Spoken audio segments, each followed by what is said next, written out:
Hi everyone, welcome back to another video from Wake&Tech. In this video, I'm going to show you how to group apps on iPhone. In order to group apps together on iPhone, first of all, find the first app you want to group from your app drawer. Once you do that, press and hold the app and make sure to drag it along the screen and go ahead and overlap the app with another.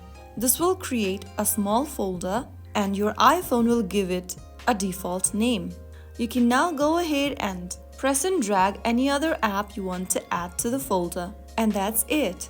You can now move the folder anywhere on your home screen or your dock.